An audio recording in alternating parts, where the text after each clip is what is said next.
swampy environments. Again, you had a sort of a mosaic of habitats represented, which so many of these sites have. They have a habitat mosaic where the fossils themselves are usually found associated with aquatic environments. Why? Why are these fossils almost always associated with aquatic environments? Anyone ever thought about that? Because they are, yeah. It's necessary for the fossilization. It's related to the taphonomy, that these things are coming from these shallow water environments so often. So these investigators interpreted Ardipithecus as a woodland omnivore. There's been a lot of debate, a lot of sometimes cantankerous debate about where Ardipithecus lived, what type of habitat. The authors themselves originally were not very strict in saying that it was strictly forest dwelling, although they've been accused of linking it strictly to forest. Because there's an old debate that goes back and forth between closed habitats and open habitats, forests and grasslands, forests and grasslands. Which one? Was it closed or open that they evolved in? The pendulum swings, and the two groups who identify the important features as having occurred in one or the other tend to take extreme positions. The common story over the years has been moving between patches of resources in more open country triggered the evolution of bipedalism in hominids. That's the old story. So that type of woodland environment reconstructed for Ardipithecus fit the old story pretty darn well. Living primarily on resources from the woodland environment, moving between patches of resources on two legs.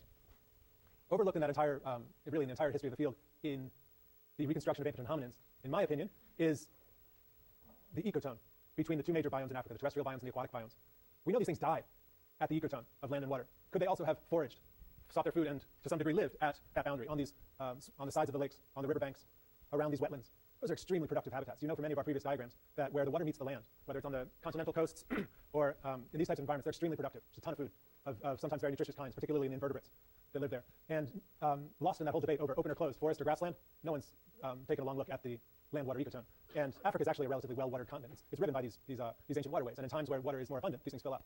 And times when the continent becomes cooler, climatically cooler, less water evaporates, and there tends to be standing water. It's a huge area of land. When you add up all this ecotonal area, it's a tremendous habitat space. So it's one thing that I'm interested in is bringing more attention to the land-water ecotone and its role in this whole process. So Sahelanthropus back here, Ardipithecus in here, a bunch of Australopithecines, various lineages, different species names often appropriate for these different lineages through these later times. What we'll jump to now is this period in which Homo starts to evolve. And one thing that's really interesting about the evolution of Homo is that it occurs while these later Australopithecines occurred, these paranthropines, these massive skulled creatures that lived sympatrically in ecological relationship with Homo. Another thing that I'm really interested in and happy to talk about, but we shouldn't take the time for here, the ecological relationship between Paranthropus and Homo, because they lived in the same places at the same time. All that's happening after 2.5, somewhere in here, 2.6, 2.5 million, when all these other things are no longer in evidence. These later changes occur. And one thing we have pretty good evidence for is the origin of stone tools, the origin of stone tool technology, and the first evidence for processing of large mammals, carcasses, meat eating, butchering big mammal carcasses.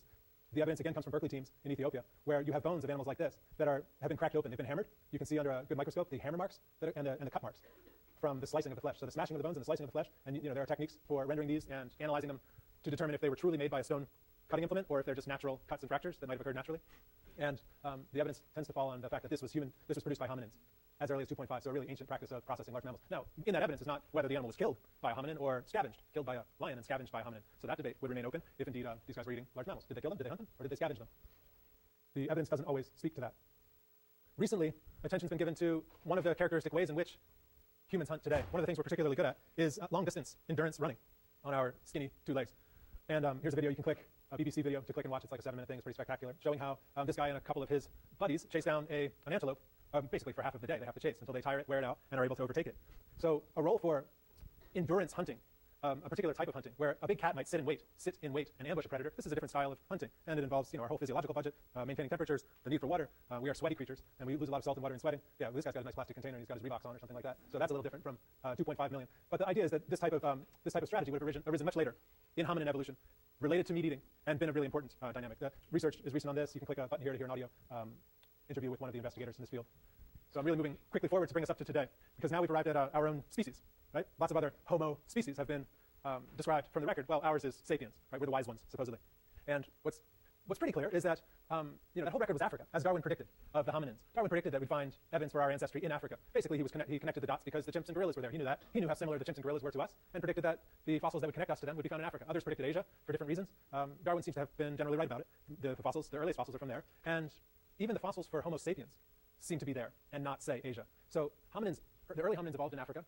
They moved out of Africa. Around 2 million years ago, hominins were moving out of Africa. But much later, 160,000 years ago, maybe 200,000 years ago, all right, so much later, evolved Homo sapiens. 200,000, if you want a number. Evolved Homo sapiens in Africa, based on evidence, again, from Ethiopia, again, from Berkeley investigators, and reconstructed here 160,000 years for this guy. And then another wave out of Africa of Homo sapiens. Here's a famous example of a Homo sapiens cranium from Europe, from much later. So a second wave of migration out of Africa after that very early first wave. And it's a complex tapestry of movements for hominins over this time. Geneticists are able to do a lot more to reconstruct these migrations than we ever were able to do based on the scattering of fossil sites with their crappy broken bones.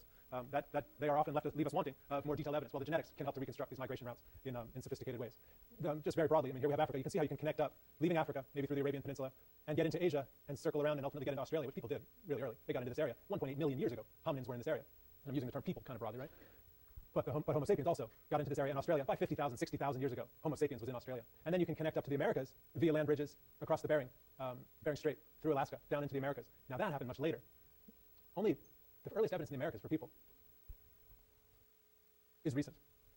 Maybe 12,000, 13,000 years ago as the best evidence for peoples in the Americas. Some of the early evidence, controversial, maybe 30,000 years ago. But compared to the millions of years that occurred in evolution in Africa and elsewhere, this is just like yesterday. This is geologically yesterday that people arrived in the Americas, in the quote-unquote New World. And California has some of the oldest evidence from Southern California for people in the Americas. Here's an image of the ice load that would have been typical of the late Pleistocene times, roughly when people would have arrived. With in these colder times with ice packed in here, ice in the Arctic, the sea levels would have been lower. So there may be sites offshore. There are certainly sites offshore, or were, that had great evidence for us that have been inundated and lost, or either are underwater and way out there now because of these climatic changes that have occurred just in the last 13,000, 12,000 years. And then people continue to move and arrive and leave. But when anthropologists first arrived and were documenting the diversity of people in California, they identified 64 different languages just within California. The cultural diversity here was unbelievable, rivaled on Earth only by perhaps New Guinea and the diversity that existed and some of which still exists in a place like New Guinea. California was a radically diverse place culturally, and much of that reflects the diversity, geologic diversity and biological diversity of this area. Some of the creatures that early arriving people would have encountered included the proboscideans that were here, the mammoths that were here. They look a lot like parts of Africa look today. You have big elephants around, or at least their relatives. You not only have big elephants, you have little elephants. Down in the Channel Islands, many of you are from Southern California, you know the Channel Islands. Oh, there was a little dwarfed elephant living out on those islands. And here's a person standing, that may be a little bit over dramatized, but almost looking eye to eye with these dwarf elephants that occupy these islands, these insular dwarfs living on these islands. But the big ones lived on the land surface. La Brea, down in LA, right? You've been to the museum perhaps? I never have. But it's produced a tremendous load of fossils to help us understand ancient California history. And it's true that we have a bunch of these on campus. The majority of the La Brea, well, a lot of the La Brea fossils are here on campus. The earliest work was done by Berkeley researchers on La Brea. And it's true that the Campanile has a great room full of La Brea fossils. If you've heard that rumor, I can tell you it was true. I saw it. Room up in the Campanile. Well, La Brea has evidence for all these large mammals, many of which don't exist at all today.